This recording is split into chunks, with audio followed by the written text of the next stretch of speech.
বাংলাদেশের আসলে সিচুয়েশনটা কোথায়?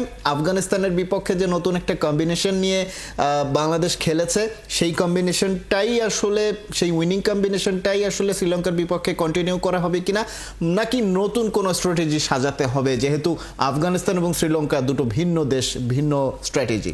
দেখুন, যেভাবেই হোক আমরা কিন্তু এখন সুপার ফোরে চলে এসেছি এবং এখানে আপনাকে প্রমাণ দিতে হবে যে টাইগার জিন্দা হে।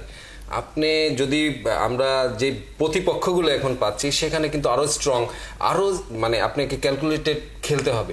সেখানে আমার মনে হয় যে আগের যে 11-এ আমরা খেলেছি সেখানে পার্ট টাইমার ছিল বোলার, সেই জায়গা থেকে আমার মনে হয় যে সরে আসতে হবে, কারণ পার্ট টাইমার দিয়ে আপনি ফুল টাইমের কাজ সবসময় চালিয়ে যেতে পারবেন না। পার্ট টাইমারই সেইখানে একটা একাদশের চেঞ্জ আমার মনে হয় 5 বোলার নিয়ে নামবেই হয়তো বাংলাদেশ। এবং আফগানিস্তানের কথা যেটা বললেন যে আফগান নিয়ে কিন্তু আসলে আমি দেখেছি আবুধাবিতে সব বিদেশি মিডিয়ার ভিতরে একটা হাইপ, ওভার হাইপ একটা তোলার ব্যাপার ছিল। আফগান জেলাবি তারা খুব পছন্দ করে, সেই রস কিন্তু আসলে ফুরিয়ে এসেছে। আফগানের কিন্তু যে দুর্বলতাগুলো শুধুমাত্র স্পিন অলরাউন্ডার দিয়ে যে করা যায় না, সেটি কিন্তু প্রমাণ হয়ে গেছে এই ক্ষেত্রে। এবং তারা যে দাবিটা করে আসছিল যে আমরা এশিয়ার সেকেন্ড টিম, সেই দাম্ভিকতাটাও তাদের কিন্তু এখন একটা বড় ধরনের ধাক্কা লেগেছে, অহমটা কিন্তু গুড়িয়ে দিয়েছে। বাংলাদেশের এখন সেই জায়গাটি নিতে হবে যেই জায়গাটি তারা আরো 4-5 বছর আগে ছিল, যে এশিয়ার সেকেন্ড টিম বাংলাদেশ হতে পারে। সেইখানটায় কিন্তু আমাদের এখন ওই টার্গেট ধরেই এগোতে হবে।